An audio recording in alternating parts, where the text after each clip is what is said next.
अस्सलाम वालेकुम नाज़रीन, आज के प्रोग्राम के साथ आपका होस्ट मियां नवीद हाजिर है। एक बात करता चलूं कि एक बड़ी खुशखबरी है पंजाब के लोगों के लिए। State of the art cyber knife एक ऐसा ट्रीटमेंट आया जो कि बॉडी के किसी भी जिस्म में अगर ट्यूमर है तो ट्यूमर को निकालने के लिए एक मशीन आई है। बगैर सर्जरी के रेडिएशन के जरिए ट्यूमर को ख़त्म किया जा सकता है। बहुत सारे लोग सर्जरी से डरते हैं, लेकिन गुरकी ट्रस्ट टीचिंग अस्पताल में ये मशीन आई है जिसको कहा जाता है कि साइबर नाइफ। ट्यूमर निकालने के लिए, ख़त्म करने के लिए, ट्यूमर को बुनियादी तौर पर रेडिएशन के ज़रिए ख़त्म किया जाता है। और ये अगर बात करें पाकिस्तान में, इससे पहले सिंध में, कराची में है, लेकिन लाहौर में गुरकी ट्रस्ट टीचिंग अस्पताल में पहली मरतबा ये इलाज शुरू किया जा रहा है। और इसके साथ मैं ये भी बता दूं कि इससे बड़ी खुशखबरी ये है कि हेल्थ कार्ड के ऊपर भी जो है वो ये ट्रीटमेंट शामिल है। तो मुफ्त ये इलाज मुआवजा, इंतहाई महंगा इलाज है, लेकिन ये मुफ्त इलाज मुआवजा गुरकी ट्रस्ट टीचिंग अस्पताल में किया जा रहा है। तो आइए चलते हैं गुरकी ट्रस्ट टीचिंग अस्पताल के जो चेयरमैन है और मरूफ orthopaedic and spinal surgeon professor Amarjeet साहब से भी बात करेंगे। मशीन भी देखते हैं कि कैंसर के स्पेशलिस्ट डॉक्टर हैं, उनसे भी बात करते हैं कि ये ट्रीटमेंट किस तरह किया जाता है। तो आइए चलते हैं। एक बड़ी खुशखबरी है खासतौर पर पंजाब के लोगों के लिए, और पंजाब में पहली मरतबा ब्रेन ट्यूमर में मुब्तला जो लोग हैं उनको साइबर नाइफ, एक ऐसा ट्रीटमेंट गुरकी ट्रस्ट टीचिंग अस्पताल में आया है। एक ऐसी मशीनरी आई है कि रेडिएशन के ज़रिए जो है वो ट्रीटमेंट किया जाता है। बहुत सारे लोग सर्जरी से डरते हैं, लेकिन ये एक ऐसा ट्रीटमेंट है जो कि बाकायदा तौर पर शौक के ज़रिए जो है वो ब्रेन ट्यूमर में मुब्तला लोगों का जो ट्रीटमेंट किया जाता है। मेरे साथ मौजूद है मरूफ orthopaedic spinal surgeon professor Amarjeet साहब, जो कि चेयरमैन भी है गुरकी ट्रस्ट टीचिंग अस्पताल से। डॉक्टर साहब, welcome to the show sir. ये स्पेशल हेल्थ का शो है सर। एक बड़ी खुशखबरी लोगों के लिए गुरकी ट्रस्ट टीचिंग अस्पताल ने दी है। साइबर नाइफ क्या है सर? बिस्मिल्लाहिर्रहमानिर्रहीम। मियां साहब, आपका शुक्रिया। पहले तो मैं नाज़रीन को ये बताता चलूं कि हेल्थ के सेक्टर में जो सबसे ज़्यादा खरी बात करने वाले साफ़ी हैं, ये उनमें से एक हैं। और मेरे बड़े पुराने दोस्त हैं ये, और हर मौके पे इन्होंने बड़ी सच्ची बात की। मैं बहुत मशकूर हूँ कि आप तशरीफ़ लाए। साइबर नाइफ वो मशीन है जी जो इस वक्त लेटेस्ट है, और सिर्फ ब्रेन ट्यूमर के लिए नहीं, जिस्म में जहाँ भी कैंसर हो, फेफड़े का, जिगर का, इंटेस्टाइन का, प्रोस्टेट का, हर एक के लिए ये मशीन है। और ब्रेन भी इसमें शामिल है। $4 मिलियन की ये मशीन है जी। और जो पाकिस्तान के लोगों ने हम पे एतमाद करके हमें ये फंड्स दिए, और अब हम अल्लाह के फजल से उसकी खुशनुदी के लिए मुफ्त इलाज कर रहे हैं लोगों का। और हुकूमत पंजाब ने चौधरी परवेज़ इलाही साहब के आने पे इसका सेहत कार्ड पे इलाज भी मंजूर कर दिया है। और इसका मैं आपको बताता चलूँ नबी भाई के कराची में ये मशीन सबसे पहले लगी थी वहाँ के मुखय्यर हजरात ने। और मैं जब वहाँ गया देखने तो 33% लोग कराची की मशीन पे शौकत खानम लाहौर से जाते थे। तो गरीब इलाज तो करवा सकता था, पर वहाँ रहना, जाना, खाना पीना, उस वजह से फिर हमने ये सही शुरू की।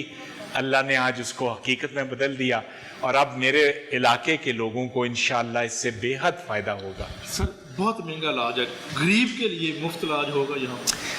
सेहत कार्ड के बाद जी बिल्कुल अल्लाह के फजल करम। उससे पहले भी हमने कुछ किया है, मगर एक मरीज को 4 से 5 सेशन लगते हैं, और हर सेशन पे 2.5 लाख का खर्चा आता है। बिल्कुल। तो 10 से 12 लाख।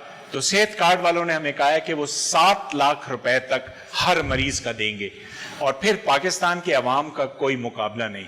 अगर उन्हें एतबार हो जाए कि ऊपर वाले खाएंगे नहीं, तो वो अपना दिल भी निकाल के रख देते हैं।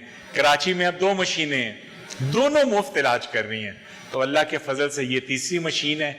पूरी दुनिया में 250 मशीनें हैं, और ये 3 मशीनें सिर्फ वो हैं जो मुफ्त इलाज करती हैं। अमेरिका में $1 लाख लगता है एक के इलाज।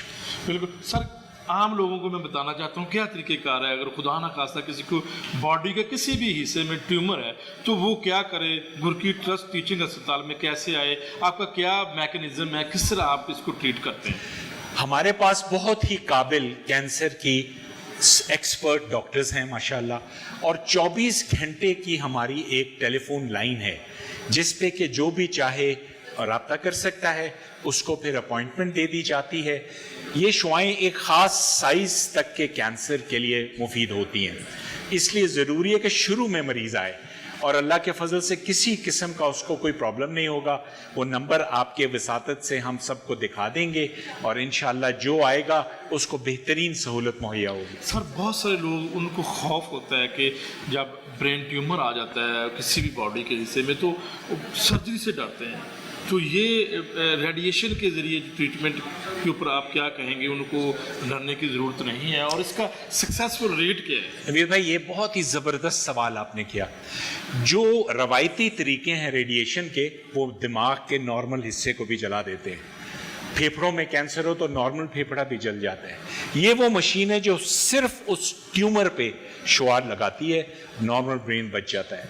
और यकीन कीजिए कि सबसे कामयाब इलाज ब्रेन ट्यूमर का ही है और 95% से ज़्यादा सक्सेस रेट है। लोग ट्रॉलियों पे आते हैं लेटे हुए और इस इलाज के बाद अल्लाह के फजल से चल के जाते हैं। ना अस्पताल में दाखिला, ना कोई चीरा, ना कोई दवाइयाँ। ये मौजज़ा है, इससे कम नहीं है। ज़बरदस्त ज़बरदस्त। तो सर गुरकी ट्रस्ट फ्यूचर में क्या करना चाहता है? गुरकी ट्रस्ट टीचिंग अस्पताल एक बड़ा नाम है। अगर स्पाइनल सर्जरी की बात करें तो पूरे पाकिस्तान में यहाँ पर लोग आते हैं। आर्थोपेडिक की बात करो तो एक मरूफ ये अदारा है और आप एक मरूफ सर्जन भी हैं, तो इस हवाले से मज़ीद जो है वो गुरकी ट्रस्ट की फ्यूचर प्लानिंग क्या है? नवीद भाई, आपको ये बताता चलूँ कि हम लोग जो यहाँ पे बोर्ड के लोग हैं, अल्लाह के फजल करम से सब पागल कह लीजिए, सिर्फ अल्लाह की खुशनुदी के लिए काम कर रहे हैं। अब मैं 2002 से यहाँ हूँ, आज तक एक पैसा तनख्वाह गुरकी से नहीं ली। हमारे इरादे आसमान तक इस जगह को ले जाने के हैं और अल्लाह हमारी हर ख्वाहिश पूरी कर रहा है। डायलिसिस भी शुरू हो गया, अब हमारा हार्ट सेंटर भी एक मुखैर बंदा बना रहा है। मेडिकल कॉलेज बनाने का काम शुरू हो गया। ये पहला मेडिकल कॉलेज होगा प्राइवेट सेक्टर में जिसका एक पैसा भी किसी की जेब में नहीं जाएगा, मरीजों के इलाज पे खर्च होगा। सो हमारी कोशिश ये है, 12 मुल्कों से लोग ऑर्थोपीडिक और स्पाइन की ट्रेनिंग यहाँ से आके ले जा चुके हैं, जो किसी और मुल्क के दायरे में नहीं है। तो हमारी अपने लोगों से गुजारिश ये है कि हमें परखें, हमारा काम देखें और अगर हम जो कह रहे हैं वो कर रहे हैं तो दिल खोल के हमारी पजीराई करें। आप देखें, हम एक जगह पे रुकने वाले नहीं हैं, इसको बुलंदियों पे इंशाअल्लाह लेके जाएंगे। बिल्कुल सर, आपका वसी तजर्बा है। आप मुख्तलिफ जो हेल्थ के इंस्टीट्यूट है, यूनिवर्सिटी हों या मेडिकल कॉलेज हों, आप प्रिंसिपल भी रहे हैं, आपने मुख्तलिफ यूनिवर्सिटी के अंदर बोर्ड गवर्नर में मेंबर भी रहे हैं, बल्कि चेयरमैन भी रहे हैं। तो सर काफ़ी तजर्बा है आपका इस तरह के इदारे चलाने के। मेडिकल कॉलेज आप बना रहे हैं, मैंने अभी देखा है वहाँ पर काम हो रहा है। तो आप क्या समझते हैं कि मेडिकल एजुकेशन में कितनी बेहतरी लाई जाएगी और हमें कितनी ज़रूरत है कि मेडिकल एजुकेशन को पाकिस्तान में बेहतर किया जाए? नवीद भाई, आप भी मेरी तरह कितने दहाइयों से ये कह रहे हैं, हर चीज उस चीज का एक्सपर्ट चलाए। हमारी बदकिस्मती ये है कि हमें सियासतदान और ब्यूरोक्रेट हर चीज में ठोक दिया जाता है। सारी दुनिया में सेहत वाले चलाते हैं। इल्ज़ाम ये लगता है कि जी डॉक्टर अच्छे एडमिनिस्ट्रेटर नहीं है। तो मैं ये कहता हूं कि 47 से आज तक मुल्क कौन चला रहा है? यही ब्यूरोक्रेट, यही सियासतदान। इन्होंने क्या कर लिया? तो मेरे हिसाब से ये सिफारिश कल्चर ख़त्म होना चाहिए। मेरिट पे हर चीज़ डिसाइड होनी चाहिए। Pakistan medical and dental council भी मेरिट पे चले। ये लूट सेल लगी हुई है आजकल मेडिकल कॉलेजों की और तालीम का सत्यानाश हो चुका हुआ है। हम ये चाह रहे हैं कि हमारा ये मेडिकल कॉलेज अल्लाह के फजल से आगा खान के मुकाबले पे हो और हर इसकी जो इनकम है इस पे और हस्पताल पे दोबारा लगे। जी बिल्कुल ज़बरदस्त सर। साइबर नाइफ एक जदीद ट्रीटमेंट है, वो एक अच्छी बात है कि गुरकी ट्रस्ट टीचिंग अस्पताल में एक ऐसी मशीनरी नस्ब कर दी गई है कि जो लोग इससे फ़ायदा उठाएंगे। सर आपके कंसल्टेंट किस तरह के हैं यहाँ पर इस ट्रीटमेंट को देने के लिए? उसके अलावा जो है टेक्नीशियन, क्योंकि ये मशीन एक टेक्नीशियन ही चलाता है और मुझे यहाँ पर बताया गया कि इसको बाकायदा तौर पर कमांड देनी होती है कि डॉक्टर ने तशखीस करनी होती है कि ब्रेन या किसी भी जिस्म का कौन सा ऐसा हिस्सा है कि जिसको वहाँ पर शुआएं लगाकर रेडिएशन की जाए और उसको खत्म किया जाए ट्यूमर को। ये आपका बहुत टेक्निकल जबरदस्त सवाल है। पाकिस्तान में इस मशीन चलाने का तजर्बा सिर्फ कराची में है और डॉक्टर तारिक इसके इंचार्ज हैं। अल्लाह उन्हें जज़ाए खैर दे। उन्होंने ही हमारी सारी ब्रिलियंट टीम, जो टेक्नीशियंस, जो हमारे ऑन्कोलॉजिस्ट, जो हमारे डॉक्टर्स हैं, एक्सीलेंट डॉक्टर्स हैं। तारिक के साथ राब्ते में हैं, कनाडा में भी एक पाकिस्तानी ऑन्कोलॉजिस्ट हैं जो इनसे राब्ते में हैं, और हर किस्म की लेटेस्ट ट्रेनिंग जो है ये खुद इतनी शौकीन हैं कि मुख्तलिफ ट्रेनिंग्स के लिए खुद जाने के लिए हर वक्त तैयार रहती हैं। तो टेक्निकली कोई मुकाबला नहीं है, और जो वाहिद इदारा है पाकिस्तान में जिसको इसका तजर्बा है, कराची वाला, उसके साथ हम बिल्कुल लिएज़ॉन में हैं, और हर चीज़ उनके आर्किटेक्ट्स के मशवरे से हर चीज़ बनी।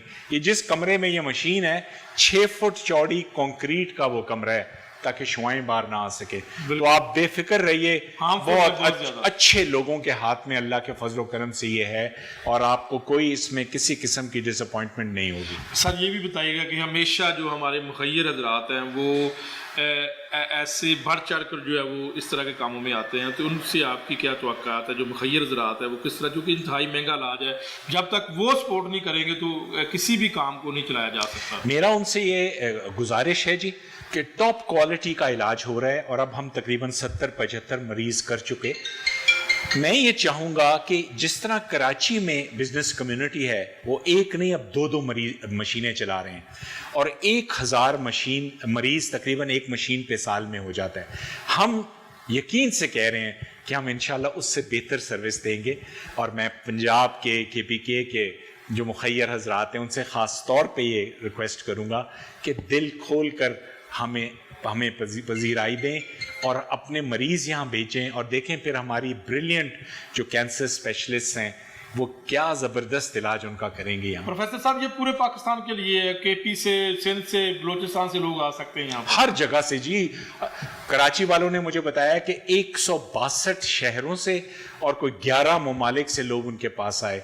हमारे पास ऑर्थोपीडिक एंड स्पाइन में तो 12 मुल्कों से लोग पहले ही आ रहे हैं, तो ये जब वो पता लगता है उनका, तो ये तो इंशाल्लाह उससे आगे निकलेगा अल्लाह के हुक्म से। बिल्कुल ज़बरदस्त। सर स्पाइनल के हवाले से पूछना चाहता हूँ, वो भी टॉप का अदारा है, और आप माशाल्लाह one of the most toppest surgeon है। स्पाइनल सर्जरी के बहुत सारे मसाइल हैं, उन लोगों के लिए आप क्या कहेंगे? वो भी बहुत ज़्यादा खौफ रखते हैं स्पाइनल सर्जरी से। मैं यही कहूँगा उन्हें कि जी हम अल्लाह के फजल करम से लेटेस्ट इलाज उनका कर रहे हैं, और अब हम अपना MRI भी नए लेने के चक्कर में हैं। हर किस्म की जो जदीद चीज़ निकलती है स्पाइन सर्जरी में अल्हम्दुलिल्लाह वो यहाँ हो रही है, और बेफिक्र हो के लोग कराएं।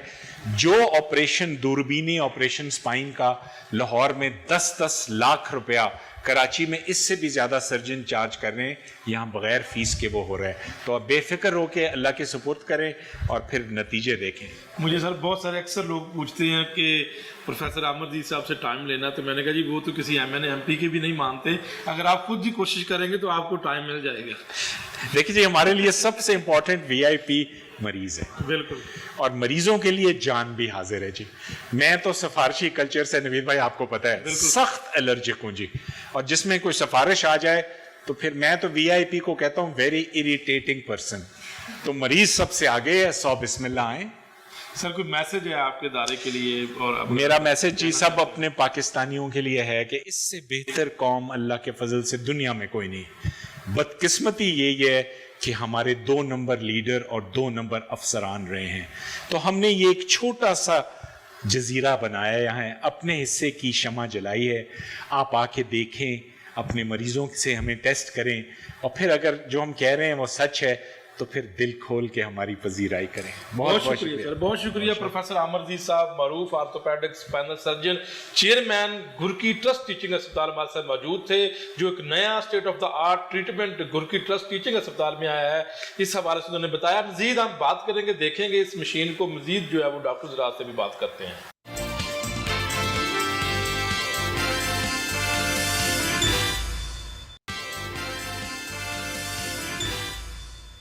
Welcome back to the show. नाज़रीन, हम बात कर रहे थे साइबर नाइफ, जो कि जदीद ट्रीटमेंट आ चुका है। लाहौर के गुरकी टीचिंग ट्रस्ट अस्पताल में ट्यूमर ख़त्म किया जाता है बॉडी से, और इसके लिए जो है वो रेडिएशन ऑन्कोलॉजिस्ट लेडी डॉक्टर मेरे साथ मौजूद हैं, जो कि दोनों की रोल उनका यहाँ पर वो अपना किरदार अदा करती हैं, चूँकि यही डायग्नोज करने के बाद इन्होंने जो है वो ट्यूमर को ख़त्म करना होता है। डॉक्टर साहब बताइएगा, तारफ़ बताइएगा अपना। जी अस्सलाम वालेकुम, मेरा नाम डॉक्टर आयशा अहमद है, और पिछले 4-5 साल से मैं रेडिएशन ऑन्कोलॉजी के शोबे से वाबस्ता हूँ। मैंने अपनी ट्रेनिंग भी इसी फील्ड में हासिल की है, और अब पिछले तकरीबन 8 माह से मैं गुरकी ट्रस्ट टीचिंग हॉस्पिटल में as a consultant radiation oncologist काम कर रही हूँ, और इधर हम लोग साइबर नाइफ से पेशेंट्स ट्रीट कर रहे हैं, और अभी तक अल्हम्दुलिल्लाह हम लोग 80+ पेशेंट्स हैं वो ट्रीट कर चुके हैं। और जो मेन एरियाज़ हम अभी तक ट्रीट कर चुके हैं उसमें हमारे पास ब्रेन है, स्पाइन है, लंग है, लिवर और प्रोस्टेट, जो कि हम इंशाल्लाह आगे आने वाले 1-2 माह में इंशाल्लाह शुरू करने वाले हैं। उसमें हम लोगों ने काफ़ी माशाल्लाह से काम किया है और काफ़ी अच्छा हमारा डॉक्टर साहब मैं सवाल आपसे ये करना चाहता हूँ कि स्टेप क्या है इसका, किस तरह पेशेंट जो है वो आप डायग्नोज किस तरह करती हैं? अच्छा, ऐसा है कि कुछ बेसिक स्टेप्स होते हैं जो डायग्नोसिस ऑफ कैंसर के अंदर हेल्पफुल होते हैं, जिसके अंदर ये कि बायोप्सी सबसे पहले और उसके बाद उसकी हिस्टोपैथोलॉजी की रिपोर्ट के हमारे पास एविडेंस हो कि ये जो केस आया है ये कैंसर का ही है या नहीं है। उसके बाद एक काम आता है कि उसका स्टेजिंग वर्कअप होता है कि जो कैंसर डायग्नोज हुआ है वो किस स्टेज पर डायग्नोज हुआ है, पहली है, दूसरी है, तीसरी है, चौथी है। फिर बारी आती है कि हमने इनको कीमो लगानी है, सर्जरी करनी है, रेडिएशन करनी है। अब इंसान के जिस्म में 5 या 6 जगह ऐसी हैं जिसके अंदर अर्ली और लेट दोनों स्टेजेस में साइबर नाइफ का बहुत अच्छा रोल है। और वो जगह कौन कौन सी हैं? ब्रेन है, स्पाइन है, लंग, लिवर, प्रोस्टेट, जैसे मैं बता चुकी हूँ, और गॉल ब्लैडर और पेनक्रियाज वगैरह में भी काफ़ी हद तक रोल आ जाता है। तो जब पेशेंट हमारे पास आता है, हमारी ओपीडी में आता है, तो वहाँ हमारे पास जो बेसिक फिल्टर हमारा वहाँ होता है कि आया हम लोग देखें कि वो patient is he treatable with cyber knife, या हमने इनको कन्वेंशनल रेडिएशन की तरफ रेफर करना है जो बाकी सेटअप्स में हो रही है। उसके बाद हमारे पास ओपीडी डॉक्टर फातिमा साहिबा के पास जाता है या वो मेरे पास आता है, जैसे भी, तब ओपीडी में हम पेशेंट को कंसल्ट करते हैं कि does he fall in our cyber knife criteria और नॉट। अगर वो करता है, हमें लगता है कि हम इसको ट्रीट कर सकते हैं, फिर हम उनके जो हमारी प्री रिक्विजिट्स हैं कि हमारी कुछ स्कैनिंग्स हैं, सीटी स्कैन करा के आ रहा है पेशेंट, एमआर करा के आ रहा है, कोई पेट स्कैन करवा के आ रहा है, या कोई और जो उस स्पेसिफिक कैंसर से रिलेटेड जो भी इन्वेस्टिगेशंस हमने करवानी होती हैं, हम देखते हैं कि पूरी हैं या नहीं है। अगर कुछ कमी होती है तो हम पहले ही विजिट पे पेशेंट को बता देते हैं और उनको हम बुक कर लेते हैं कि आप इस दिन आएंगे, इस दिन हम आपका सीटी सिमुलेशन कराएंगे। सीटी सिमुलेशन होता है कि जिस ट्रीटमेंट पोजीशन में हमने पेशेंट को ट्रीट करना होता है उसी पोजीशन में हम सीटी कराते हैं, क्योंकि इमोबिलाइजेशन और एक्यूरेसी 98% है इस सारे प्रोसीजर की। तो हम नहीं चाहते कि किसी भी किस्म की कोई भी डिस्क्रिपेंसी आ जाए किसी भी चीज़ में।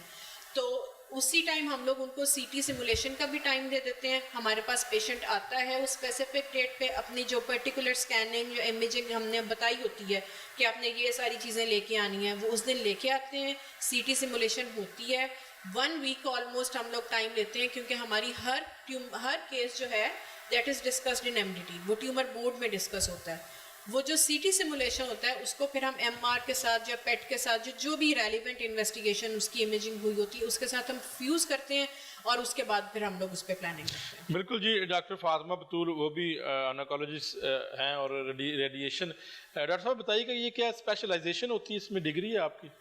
जी बिल्कुल, ये ऑन्कोलॉजी की, आपने ऑन्कोलॉजी को 2 फील्ड्स में फिर आप सब कैटेगराइज उसको कर देते हैं। एक है मेडिकल ऑन्कोलॉजी और एक है radiation oncology. Medical oncology basically relate करते हैं टू द जो भी पेशेंट्स को, आपको जो भी ट्यूमर कीमोथेरेपी से ट्रीट होते हैं या टारगेटेड थेरेपी से, तो आप उस पेशेंट्स को मेडिकल ऑन्कोलॉजिस्ट के पास रेफर करते हैं। और रेडिएशन ऑन्कोलॉजी जो भी ट्यूमर रेडिएशन से ट्रीट होते हैं आप उनको रेडिएशन ऑन्कोलॉजिस्ट के पास रेफर करते हैं। मेरा सवाल ये कि किस तरह पेशेंट को आप यहाँ पर जब पेशेंट आता है तो आपने मशीन के ज़रिए कैसे ट्यूमर निकालना है? ट्यूमर हम बेसिकली ये जो खत्म करना है, साइबर नाइफ है, इसको हम स्टीरियोटैक्टिक रेडिएशन कहते हैं। ये एक किस्म की रेडिएशन है जो कि बिल्कुल सर्जरी के इक्विवेलेंट है। ये इतनी, लेकिन सर्जरी नहीं है, लेकिन ये सर्जरी नहीं है, ठीक है। इसको आप इतने खूबसूरती से ये काम करती है, उस रेडिएशन के जो ट्यूमर है उसको इतनी खूबसूरती से ये रेडिएट करती है या उसको रेडिएशन देती है कि वो ऐसा लगता है कि अब सिस्टम के ऊपर जिस तरह आपके यहाँ पर सिस्टम लगे हुए हैं, तो कुछ हमें आप बताएंगे कि किस तरह डॉक्टर साहब ये जो यहाँ पर आप, क्योंकि आपने कमांड देनी है मशीन को, अच्छा, हम ये समझना चाहते हैं। बिल्कुल ठीक है, मेरे नाज़रीन को ये रेडियोलॉजी से, जी ज़रूर। रेडियोलॉजी से पेशेंट, हमारे जिस दिन रेडियोलॉजी में पेशेंट हम लोगों ने बुक किया होता है कि आज पेशेंट के सीटी स्कैन होना है, जी ठीक है। सीटी स्कैन हो गया, सीटी स्कैन होने के बाद वो ये हो गया यहाँ पे इम्पोर्ट, ये इम्पोर्ट होने के बाद यहाँ पे अब काम शुरू होता है ऑन्कोलॉजिस्ट का, रेडिएशन ऑन्कोलॉजिस्ट का। वो रेडिएशन ऑन्कोलॉजिस्ट क्या कहते हैं, इसके ऊपर करते हैं कंटूरिंग। कंटूरिंग का मतलब ये है कि आपने जो ट्यूमर है उसको ड्रॉ करना है, क्योंकि रोबोट को नहीं पता कि नॉर्मल चीज़ क्या है, एबनॉर्मल क्या है, ये ऑन्कोलॉजिस्ट ने ड्रॉ कर ठीक दिया है। इसको हमने इसके ऊपर ट्यूमर ड्रॉ करते हैं, जो कि आपको मैं ये दिखा देती हूँ। ये हमने इसके ऊपर ऑलरेडी ये ट्यूमर एक ड्रॉ किया हुआ है, ये आप देख रहे हैं रेड कलर का, ये सारा ये ट्यूमर है जो रेड कलर की ड्रॉ हुई हुई है लाइंस, ये सारा ट्यूमर है, ठीक है। जब ये ड्रॉ हो जाता है और ऑन्कोलॉजिस्ट इस बात से हैप्पी होते हैं कि ये जो ट्यूमर है मैं इससे इसी ही चीज़ को ट्रीट करना और चाहता इसका आपको सीटी स्कैन से कितना पता चलता है? हूं। नहीं, सीटी स्कैन से हमें नहीं पता चलता। बेसिकली हमने इसको मज़ीद इसकी एक्यूरेसी को बढ़ाने के लिए हम इसको फ्यूज़ करते हैं विद MRI। हम ये MRI पेशेंट का और CT स्कैन दोनों करवाते हैं, इन दोनों को हम फ्यूज़ करते हैं। फ्यूज़ करने के बाद आप उनको उन दोनों की, क्योंकि CT स्कैन में आप बोन बहुत अच्छी देख सकते हैं, MRI पे आप सॉफ्ट टिश्यू बहुत अच्छा देख सकते हैं, ठीक है। तो ये दोनों मिल के आपके ट्यूमर की प्रिसीजन और बढ़ा देते हैं, ठीक है। तो ये हम इनको तो इसमें रेडियोलॉजिस्ट का भी किरदार हुआ?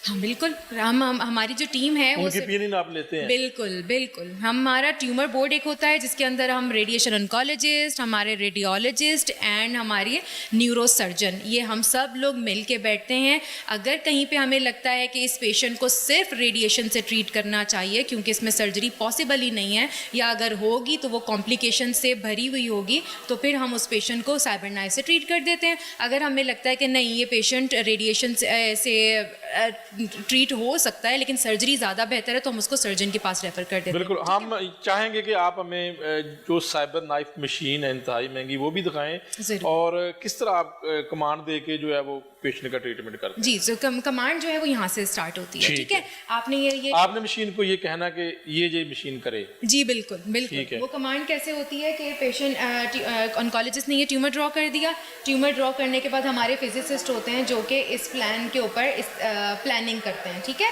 उन्होंने ये प्लान कर दिया, ठीक है। ऑन्कोलॉजिस्ट वो देखेंगे, इसको चेक करेंगे कि अगर ये प्लानिंग अकॉर्डिंग टू जो आपने इसके ऊपर डोज बताई है और जिस तरीके से आप आसपास के स्ट्रक्चर्स को बताना चाहते हैं और वो मशीन और वो ट्यूमर उस चीज़ को कंप्लाई कर रहा है, तो हम ऐसे करेंगे कि इस ट्यूमर को फाइनल कर देंगे, रेडिएशन ऑन्कोलॉजिस्ट इसको फाइनल कर देगा और इसको फाइनल करने के बाद हम जो साइबर नाइफ का सिस्टम है उसमें वो फीड कर देते हैं, उसमें वो सेंड कर देते हैं, ठीक है। वहाँ पे से फिर टेक्नीशियन का काम शुरू होता है। वो टेक्नीशियन फिर पेशेंट को अंदर सेट करते हैं मशीन की टेबल पे और उसके बाद वो मशीन को रेडिएशन को ऑन करते हैं। और डॉक्टर की प्रेजेंस जो है वो ऑन्कोलॉजिस्ट रेडिएशन की प्रेजेंस एट दैट टाइम मौजूद होती है। पहली फ्रैक्शन पे तो बहुत ज़रूरी होती है, क्योंकि जब आप पहली रेडिएशन पेशेंट को दे रहे होते हैं तो उस टाइम पहला जब पेशेंट को ट्रीटमेंट टेबल पे उसको लिटा देते हैं तो उसके बाद एक एक्सरे होते हैं। वो एक्सरे आपको ये शो करते हैं कि आया जो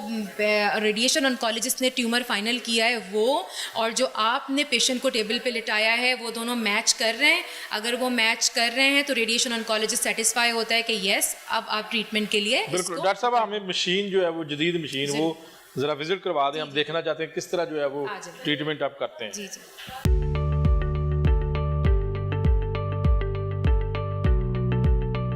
नाज़रीन, इस वक्त एक पेशेंट अंदर मौजूद है और जो रेडिएशन के ज़रिए जो मशीन अंदर लगी है और रेडिएशन के ज़रिए ट्यूमर निकालने के लिए बाकायदा तौर पर सेशन शुरू हो चुका है और पेशेंट अंदर है। जब पेशेंट अंदर होगा तो कोई भी उस जो है वो अंदर जो कमरा बनाया गया है उसके अंदर नहीं हो सकता, क्योंकि ये रेडिएशन ख़तरनाक होती है। डॉक्टर साहब से पूछते हैं, इस वक्त पेशेंट को जो है बाकायदा तौर पर आपने ट्रीटमेंट शुरू कर दिया है, तो डॉक्टर साहब बताइएगा कि ये इस वक्त क्या पेशेंट को किस तरह कमांड दी जा रही है और क्या किया जा रहा है। जी, जैसे कि मैंने पहले बताया आपको कि अंदर जो सारा कुछ डिसीजन है, सारा प्लान और सब कुछ वो अंदर होता है, ठीक है। बिल्कुल ठीक है। बाद ये जो सारा डेटा है वो यहाँ पे इसको कहते हैं ट्रीटमेंट कंसोल। इसमें ये पेशेंट का डेटा सारा ट्रांसफ़र किया जाता है। यहाँ पे सबसे पहले पेशेंट को अंदर आप ये देख सकते हैं कैमरा में, ये पेशेंट को सेट कर दिया।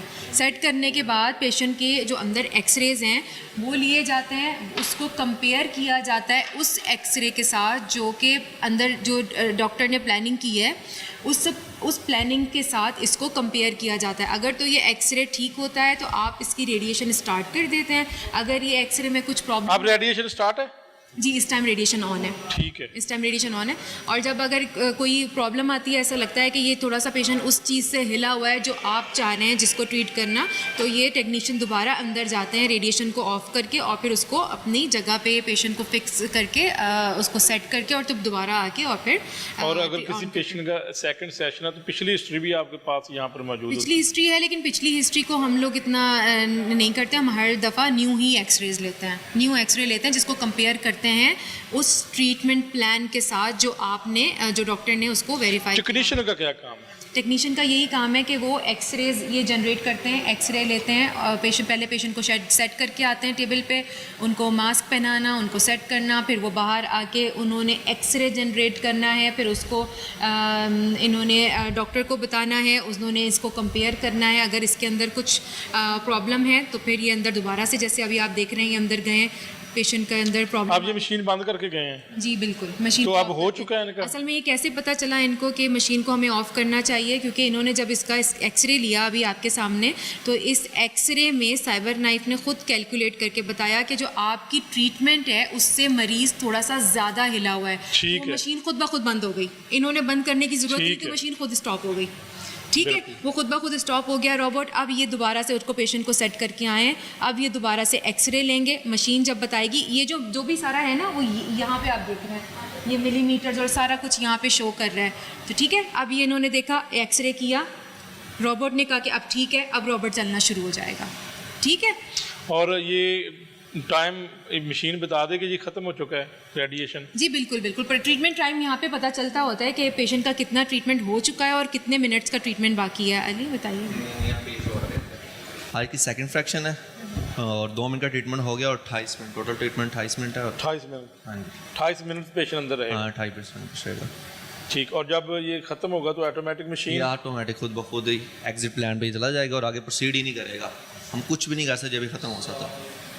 बिल्कुल बिल्कुल, बहुत शुक्रिया नाज़रीन। साइबर नाइफ जो मशीन है, ट्यूमर जो ख़त्म किया जाता है रेडिएशन के ज़रिए, जो कि गुरकी ट्रस्ट टीचिंग अस्पताल में मशीन है, सब इंतहाई महंगी मशीन है।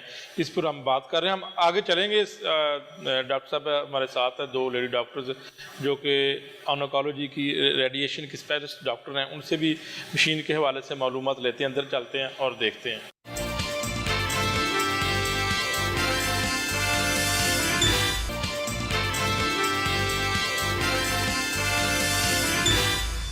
जी, तो ये हमारी साइबर नाइफ मशीन का बंकर है।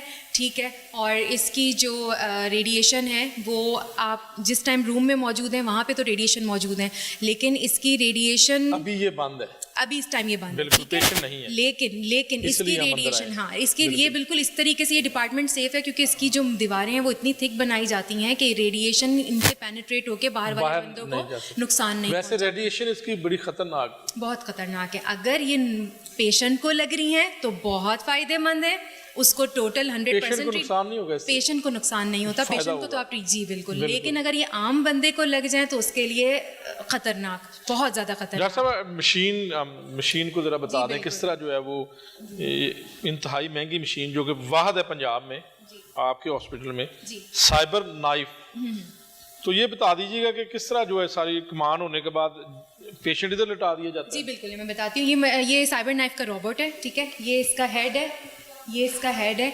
यहाँ से मशीन जब ऑन की जाती है फिर मशीन के यहाँ से एक बीम आती है जो कि हेड से यहाँ पे एक टारगेट होता है, उसको टकरा के यहाँ से एक्सरे प्रोड्यूस होते हैं। ठीक है, वो एक्सरे इस जगह से बाहर आते हैं और पेशेंट को ट्रीट करते हैं। ठीक है, ये रोबोट का जो आर्म है ये फिक्स्ड नहीं है, ये बहुत मूवेबल है, ये बहुत सारी मल्टीपल जगहों पे जा के पेशेंट को ट्रीट और करता है। इसको जो है बकायदा फंक्शनल जो किया जाता है या इसको ऑपरेट किया जाता है बाहर से, बाहर कंसोल टेक्नीशियन है। बैठा हुआ है। Exactly, और बाहर उसकी ट्रेनिंग टेक्नीशियन की होती है? जी बिल्कुल, डेफिनेटली हम ट्रेन टेक्नीशियंस लेते हैं जो कि ऑलरेडी या तो इस सिस्टम पे काम कर चुके हुए हैं, अगर वो नहीं कर चुके इस सिस्टम पे काम तो हम उससे पहले इनको प्रॉपर ट्रेनिंग दिलवाते हैं ताकि वो ये काम ओवरऑल एक पेशेंट का रेडिएशन का कितना टेन्योर है पेशेंट का टाइम कितना है जब उसको आप इस कमरे में दाखिल करते हैं और ट्रीटमेंट शुरू हो जाता है, तो कितना टाइम लगता है? डिपेंड करता है पेशेंट टू पेशेंट। जी बिल्कुल, पेशेंट टू पेशेंट वेरी करता है।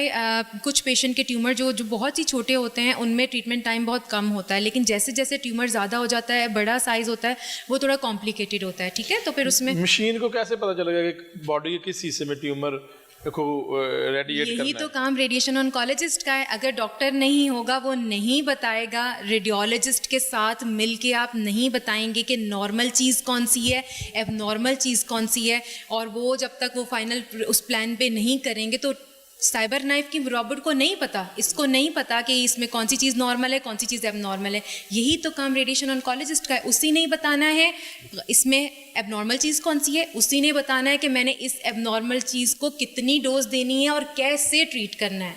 ठीक है, तो ये है कि पेशेंट जब ये रेडिएशन मशीन स्टार्ट हो जाती है, पेशेंट यहाँ पे आते हैं काउच पे, टेक्नीशियन अंदर आता है, वो पेशेंट को काउच यहाँ पे सेट करते हैं, ये मास्क पड़े हुए हैं, पेशेंट के हेड को मास्क से फिक्स किया जाता है और फिर पेशेंट यहाँ पे लेट के। तो डॉक्टर साहब ऐसा हो सकता है, कोई केस हुआ है कि पेशेंट जो है वो थोड़ा सा खौफजदा हो और वो बेहतर फील ना करे, तो फिर आप क्या करें? बिल्कुल, हमारे पास 2-3 ऐसे केसेस थे कि जो पेशेंट खौफजदा उनको कैसे उनको हम सेडेशन में करते हैं, फिर हम अपनी एनेस्थीसिया वो काउंसलिंग भी करते हैं, लेकिन ऐसे पेशेंट जो हैं वो आखिरकार ट्रीटमेंट के दौरान परेशान हो जाते हैं। ये रेडिएशन पेनफुल है? नहीं, बिल्कुल भी नहीं। एक्सरेज जैसे आप एक्सरे कराते हैं अपने नॉर्मली, जैसे आप अपना सीटी स्कैन करवाते हैं तो उसमें से एक्सरे बाहर आते हैं। ठीक है, तो यही उसी तरीके से एक्सरे हैं, बस थोड़े हाई एनर्जी हैं एक्सरेज। बहुत शुक्रिया जी। मैं डॉक्टर साहब से भी बात करता हूँ। डॉक्टर साहब ये बताइएगा कि सक्सेस, मैंने पहले भी 1-2 मरतबा पूछ चुका हूँ, आपके कितने पेशेंट जो सक्सेस कामयाबी हुई है और जिनका ट्यूमर ख़त्म हुआ है और बड़ी अच्छी ज़िंदगी गुजार रहे हैं? माशाल्लाह से इसकी जो साइबर नाइफ की सक्सेस रेट है वो 90% तक है। इसीलिए इसमें SRS बोलते हैं इसको, कि इसके जो रिजल्ट्स हैं they are equal into surgery, और फ़ायदा हमें इसमें ये मिल जाता है कि सर्जरी की जो मॉर्बिडिटीज़ हैं हम उसमें वो अवॉइड हो जाती हैं पेशेंट में, और एक्यूरेसी जो है वो 98% है। जैसे डॉक्टर साहिबा ने बताया कि हमारी जो पेशेंट जब आता है, ट्रीटमेंट हो रही है, सपोजली अगर पेशेंट थोड़ा सा भी हिल जाता है तो ये जो रोबोट है ये खुद ही बंद हो जाता है, ये उसको वहाँ से रेडिएट नहीं करता, टेक्नीशियन को बाहर सिग्नल जाता है कि आप पेशेंट आपका थोड़ा सा हिल गया है अपनी ट्रीटमेंट पोजीशन से, वो अंदर आके पेशेंट को दोबारा से सेट करके दोबारा से रीस्टार्ट होगा और वहाँ से आगे कंटिन्यू होगा उसका। तो डॉक्टर साहब बताइएगा कि what are the main causes of the tumour? अच्छा, particularly there are several causes of cancer. Neoplastic lesion की बहुत सारी हो सकती है, उसमें जेनेटिक कॉजेज भी हो सकती हैं, म्यूटेशनल कॉजेज जिसको हम बोलते हैं वो हो सकती हैं। कई सारे ट्यूमर्स ऐसे हैं जो फैमिलीज़ में रन करते हैं, जैसे ब्रेस्ट ओवेरियन सिंड्रोम्स हैं, या बहुत सारे ऐसे ट्यूमर्स हैं। कई सारे ऐसे जो हमारे डाइट से रिलेटेड होते हैं, बहुत सारे वायरसेस जो हैं वो इसको ट्यूमर्स कॉज करते हैं, और अनफॉर्चुनेटली कई ट्यूमर्स ऐसे हैं जिनकी कोई भी अभी तक पर्टिकुलर कॉज नहीं पता चली। फैक्टर्स बहुत सारे होते हैं, एग्रीवेटिंग फैक्टर्स होते हैं। मरूसी भी उनमें से एक है, विरासत में ट्यूमर की मर्द होता है लोग, जैसे ब्रेस्ट कैंसर है। तो डॉक्टर साहब कैसे जो प्रिवेंशन इज बेटर, कि प्रिवेंट जो है उसको किया जाए, प्रिवेंशन को किया जाए, तो लोग बच सकते हैं? कोई लोगों को क्या तजवीज़ देंगे आप? प्रिवेंशन से ज़्यादा मेरा फोकस है कि डिटेक्शन, अर्ली डिटेक्शन जो है वो ज़्यादा इंपॉर्टेंट है। अगर हो गया तो कैसे पता चलेगा लोगों को? अच्छा, जैसे अब सपोजिटली ब्रेस्ट कैंसर आता है, ब्रेस्ट कैंसर में आप जैसे भी देखें तो जितने भी हमारे थर्ड वर्ल्ड कंट्रीज हैं उसके अंदर ट्यूमर और कैंसर में फ़र्क है? नहीं, कैंसर जो है वो नियोप्लास्टिक है। बेसिकली ट्यूमर 2 तरह का हो सकता है, जिसका हम आम जुबान में जो बोलते हैं कि एक जड़ों वाला है, एक बगैर जड़ों वाला है, उसका हम बोलते हैं बेनाइन है या मेलिग्नेंट है। ठीक है, जो मेलिग्नेंट होता है वो कैंसर होता है, बेनाइन इज नॉट। हमने तो ये भी सुना है कि ट्यूमर फैलता है, जो कैंसर वाला ट्यूमर होता है ना वो फैलता है, जिसका हम आम जुबान में जड़ों वाला ट्यूमर बोलते हैं वो फैलता है। जो बेनाइन है वो नहीं फैलता, उसका तो ग्रोथ रेट बहुत ही स्लो होता है, बहुत ही स्लो होता है। तो वो आप बता रहे थे कि इसको अर्ली जितना आप आ जाएं, अर्ली डिटेक्ट हो जाता है तो बचत हो सकती है। बिल्कुल, अर्ली डिटेक्शन पे वही बात है कि जो अर्ली स्टेज पे जो ट्यूमर या कैंसर पकड़ा जाता है उसके अंदर हमारे पास ट्रीटमेंट ऑप्शंस ज़्यादा होती हैं एज कम्पेयर टू जो लेटर इन द स्टेज पकड़ा जाए। तो उसमें यही है कि जितना छोटा ट्यूमर, जितनी अर्ली डिटेक्शन होगी, जैसे मैमोग्राफी के थ्रू या अल्ट्रासाउंड के थ्रू हम ब्रेस्ट कैंसर्स की जैसे बहुत अवेयरनेस अब तो हमारी पॉपुलेशन में आ गई है, तो उसमें यही है कि एट अ पर्टिकुलर एज वो शुरू कर देते हैं, या जिसकी फैमिली हिस्ट्री हो उसमें जल्दी शुरू कर देते हैं। MR बेस्ड डिटेक्शन और स्क्रीनिंग अब आ गई है, तो ये कि जल्दी पकड़ा जाता है। और माशाल्लाह से हमारी अब आहिस्ता आहिस्ता ट्रेंड इतना चेंज हो रहा है कि जो एजुकेटेड क्लास है हमारी, वो इन सिम्टम्स को बनस्बत अनएजुकेटेड लोगों के जो नहीं इतने, जिन तक इतनी मालूमात की रसाई नहीं है, उन तक जल्दी वो कैच कर लेते हैं। लेकिन पहले तो ये होता ना था कीमोथेरापी को। डॉक्टर साहब बताइएगा कि जो साइबर नाइफ जो रेडिएशन आप देती हैं, इसका अगर दीगर मशीनों के साथ कंपैरिजन करें, क्योंकि वहाँ भी रेडिएशन दी जाती है, तो फ़र्क क्या है? अच्छा, 3-4 फ़र्क हैं। सबसे पहले तो ये कि जो साइबर नाइफ है बहुत हाई डोज रेडिएशन होती है। हाई डोज रेडिएशन के साथ साथ ये बहुत प्रिसाइज और एक्यूरेट है। अगर हम चाहते हैं कि सिर्फ एक स्पेसिफिक एरिया को, 5 या 6 सेंटीमीटर का ट्यूमर है, हम चाहते हैं कि सिर्फ और सिर्फ इस एरिया को रेडिएशन मिले, इर्द गिर्द का जितना नॉर्मल टिश्यू है वो बच जाए, उसको या तो डोज मिले ही ना, मिले भी तो बहुत मिनिमल मिले, जो बहुत अच्छी सी टॉलरेंस डोज के अंदर आके पेशेंट उससे रिकवर कर ले। अब जो बाकी हमारी कन्वेंशनल रेडिएशन की मशीन्स होती हैं, एक तो ये कि उनका ट्रीटमेंट टाइम बहुत लंबा होता है, जैसे 4 से 5 हफ्ते, इवन इससे भी ज़्यादा लग सकता है, क्योंकि डोज पर फ्रैक्शन जो होती है उनकी बहुत कम होती है। उसे होता क्या है कि मशीन को फिजिसिस्ट या रेडिएशन ऑन्कोलॉजिस्ट बताता है कि अगर यहाँ एक ट्यूमर है तो मशीन इधर से भी आके उसको रेडिएट कर रही है, इधर से भी रेडिएट कर रही है, ऊपर से भी रेडिएट कर रही है, यानी डिफाइंड फील्ड्स ऑफ रेडिएशन होते हैं। साइबर नाइफ में जो रोबोटिक ट्रीटमेंट है, इसकी ब्यूटी ही ये है कि आपको इसको बताने की ज़रूरत नहीं है कि तुमने कहाँ से आना है, कहाँ करना है। मल्टीपल, इवन मोर देन 200 और समथिंग इसके बीम्स आएंगी, ऐसे ऐसे ऐसे ऐसे करके, आपको पता भी नहीं चलेगा कि रोबोट खुद ही से जाएगा और खुद ही उस एरिया को ट्रीट करेगा। उसका फ़ायदा क्या होगा कि लो डोज एरिया ऑल्दो बाकी एरिया को मिलेगा, लेकिन जो उसका बिल्कुल पेरीफ्री में आपका नॉर्मल टिश्यू, नॉर्मल ब्रेन, क्याज़मा रखा है, ब्रेन स्टेम रखी है, पॉन्स रखा है, बहुत हिप्पोकैम्पस रखा है, जो बहुत ज़्यादा नाजुक एरियाज़ हैं ब्रेन के, वहाँ तक रेडिएशन नहीं जाएगी। बिल्कुल, और ये सिलेक्टेड एरिया को ही जो है वो जितना आप चाहते हैं उसको रेडिएशन।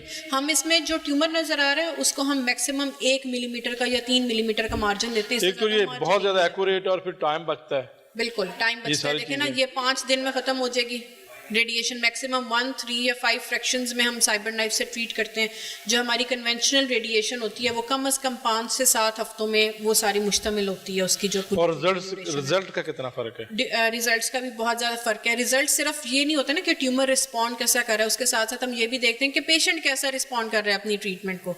सिर्फ हमने ट्यूमर को नहीं मारना, हमने मरीज़ की भी हालत देखनी है। जो नॉर्मल कन्वेंशनल रेडिएशन होती है वो क्या होती है कि सुपरफिशियल डोज उसमें ज़्यादा होती है, तो स्किन जल जाती है, बाल उतर जाते हैं उस जगह के, अल्सर्स बन सकते हैं, पोस्ट रेडिएशन फाइब्रोसिस हो जाता है। इस मशीन में ऐसा कुछ भी नहीं होता। जी बिल्कुल, शुक्रिया। डॉक्टर साहब ऐसे पूछना, डॉक्टर साहब बताइएगा कि वीकनेस भी होती है रेडिएशन के बाद पेशेंट को? नहीं, इससे कोई रेडिएशन, क्योंकि रेडिएशन आपकी बॉडी में दूसरी पेनिट्रेट नहीं करती, वो जहाँ पे आपने ट्रीटमेंट दी है, रेडिएशन दी है, सिर्फ वहीं पे जाती है और वहीं पे ट्यूमर को ट्रीट करती है। बिल्कुल डॉक्टर साहब, जो मशीन है जो रोबोटिक, इसको ज़रा बताइएगा मजीद, इसके जो फंक्शनल है किस तरह जो है। हाँ जी, तो ये रोबोट, ये कॉलीमेटर्स हैं डिफरेंट, क्योंकि हमारे, मैंने अब जैसे आपको बताया कि इससे डिफरेंट साइज ट्यूमर के ट्रीट हो सकते हैं, ठीक है। सो ये बेसिकली कॉलीमेटर्स हैं जो कि यहाँ पे अटैच होने के बाद उस ट्यूमर को छोटे छोटे जगहों पे जाके और डिफरेंट जगहों पे जाके उसको ट्रीट करते हैं, और उसी वजह से जो नॉर्मल स्ट्रक्चर्स हैं वो बिल्कुल बच जाते हैं। इसके जो रेडिएशन के जो साइड इफ़ेक्ट्स हैं या इसके जो एक्स्ट्रा जो डोज है दूसरे नॉर्मल को मिलने की, उससे ये बच जाते हैं इन कॉलीमेटर्स की वजह से। तो ये डिफरेंट है, ये जितने भी हैं ये कॉलीमेटर्स, हाँ जी, जो कमांड होगी तो ये खुद ही पिक करेगी मशीन। रेडिएशन की जो अपनी फील्ड होती है ना, वो तकरीबन 7 सेंटीमीटर तक खुल जाती है, ठीक है। लेकिन अब मैंने आपको जैसे बताया कि हमने छोटे से एक ट्यूमर को ट्रीट करना है, ठीक है। तो अब उसको ट्रीट करने के लिए आपको एक मज़ीद कोई ऐसी चीज़ चाहिए जो कि उस ट्यूमर के साइज़ में उस ढल जाए और आसपास के स्ट्रक्चर्स को नुकसान ना पहुंचाए, तो वो ये चीज़ हैं, ठीक है। ये इसके साथ फिक्स हो जाता है और फिर यहाँ से वो रेडिएशन डोज आके और फिर वो उन जगहों को ट्रीट करती है। तो ये सेशन कितने एक पेशेंट के लिए? ये डिफरेंट सेशन है, डिपेंड करता है कि आपका ट्यूमर कौन से हैं। जैसे कि अगर कुछ ऐसे ट्यूमर होते हैं जिनको आप 1 फ्रैक्शन में ट्रीट करते हैं, कुछ ऐसे होते हैं जिनको 3 में करते हैं, कुछ ऐसे होते हैं जिनको 5 में करते हैं। ज़्यादातर ट्यूमर्स को हम 5 में करते हैं क्योंकि हमारी ज़्यादातर आवाम जो है वो एडवांस ट्यूमर्स के साथ आती है, तो हम ज़्यादातर को 5 में करते हैं। अवेयरनेस नहीं है, बहुत सारे लोग डिले कर देते हैं, लेट आते हैं, जब ट्यूमर आखिरी स्टेज पर चल चला जाता है, तो उसका भी ट्रीटमेंट इसके जरिए है। यहाँ पे ज़्यादातर जो साइबर नाइफ से जो 100% जिस चीज़ का क्योर पॉसिबल है, जिसको आप 100% ट्रीट कर सकते हैं, वो स्टेज 1 है। चाहे वो ब्रेन में है, चाहे वो स्पाइन में है, चाहे वो लंग्स में है, लिवर में है, अगर तो ये स्टेज 1 पे है और छोटा है 3 सेंटीमीटर या 4 सेंटीमीटर तक, तो ये तो उसको क्योर कर देता है। लेकिन अगर बहुत एडवांस है तो फिर पहली बात तो कि वो इसके क्राइटेरिया पे पूरा उतरता नहीं है, और हम उसको उन पेशेंट्स को ज़्यादातर ट्रीट नहीं करते, क्योंकि उन पेशेंट्स में फिर साइड इफ़ेक्ट ज़्यादा आ जाते हैं, तो हम उन पेशेंट्स को ट्रीट नहीं करते हैं। तो यह है कि अर्ली स्टेज यानी कि स्टेज 1, कुछ मेटास्टैटिक डिजीज़ जैसे कि किसी ने ब्रेस्ट कैंसर का ट्रीटमेंट करवाया, वो कंप्लीट हो चुका था, अब कुछ अरसे के बाद पेशेंट वापस आई है, ब्रेस्ट कैंसर तो उसका बिल्कुल ठीक है, लेकिन अब उसके ब्रेन में एक छोटा सा लीजन आ गया, तो अब उसको आप ब्रेन के लीजन को बिल्कुल 100% उसको क्योर कर सकते हैं, 100% आप उसका ट्रीटमेंट कर सकते हैं। तो ऐसे में आप ऐसे मेटास्टैटिक डिजीज़ को ट्रीट कर सकते हैं। डॉक्टर साहब, क्या ये मुमकिन है कि एक दफ़ा अगर एक पेशेंट को ट्यूमर ख़त्म कर दी जाता है, रेडिएशन कर दी जाती है, खुदा न खास्ता दोबारा फिर ऐसा मसला दरपेश आ जाए? आप उस पेशेंट को दोबारा से रेडिएट भी कर सकते हैं। लेट सपोज कि आपने किसी पेशेंट को 2 साल पहले ट्रीट किया, ठीक है, अब वो पेशेंट दोबारा से खुदा न खास्ता उसके अंदर दोबारा से वो चीज़ बन जाती है, तो आप उस पेशेंट को दोबारा से रेडिएट कर सकते हैं। बहुत शुक्रिया डॉक्टर साहब, बहुत शुक्रिया, आपने कीमती टाइम दिया। नाज़रीन, ये वो state of the art machine जिसको आप ये कह सकते हैं कि ये रेडिएशन के ज़रिए ट्यूमर ख़त्म किया जाता है, और ट्यूमर ना सिर्फ ब्रेन का नहीं बल्कि बॉडी के बाकी जो है वो अज़ा में अगर ट्यूमर खुदा ना खास्ता किसी पेशेंट के होता है, तो वो फौरी तौर पर गुरकी ट्रस्ट टीचिंग अस्पताल, जो कि स्टेट ऑफ द आर्ट जो है वो टीचिंग अस्पताल जिन्होंने ये मशीन नस्ब की है, सबसे बड़ा फ़ायदा ये है कि हेल्थ कार्ड के ऊपर भी पंजाब हुकूमत ने इसको शामिल कर लिया गया है। वैसे तो इंतहाई महंगा इलाज है, लेकिन यहाँ पर मरीज़ों के लिए मुफ्त इसलिए है कि हेल्थ कार्ड के ज़रिए भी और कुछ एक्सपेंडिचर अस्पताल भी जो है अफोर्ड करता है। तो इस हवाले से आज हमने बात की, एक अच्छा एडिशन किया गया है शोबा सेहत में, खा वो प्राइवेट सेक्टर हो, लेकिन फिर भी मरीज़ों के लिए एक बड़ी खुशखबरी है कि अगर किसी को खुदा न खास्ता ट्यूमर होता है, हमने तफसीलन 2 लेडी डॉक्टर जो कि कैंसर के हवाले से उन्होंने हमें तफसीलन बताया, और हमने चेयरमैन गुरकी ट्रस्ट टीचिंग अस्पताल मरूफ orthopaedic spinal surgeon professor Amarjeet साहब से भी बात की, उन्होंने भी बताया। तो इस तरह के एडिशन होते रहने चाहिए ताकि जो है हमारे जो पब्लिक है उनको फ़ायदा हो। इससे पहले ये फॉरेन कंट्री में था या फिर कराची में जो है वो ट्रीटमेंट किया जा सकता था, लेकिन अब इनका ये कहना है कि अस्पताल का पूरे पाकिस्तान से यहाँ पर पेशेंट आ सकते हैं और अपना इलाज मुआवजा करवा सकते हैं। नाज़रीन, आज के इस प्रोग्राम में इजाज़त चाहता हूँ, नए प्रोग्राम में नए मौजू के साथ हाजिर हूँगा, तब तक के लिए अल्लाह हाफ़िज़।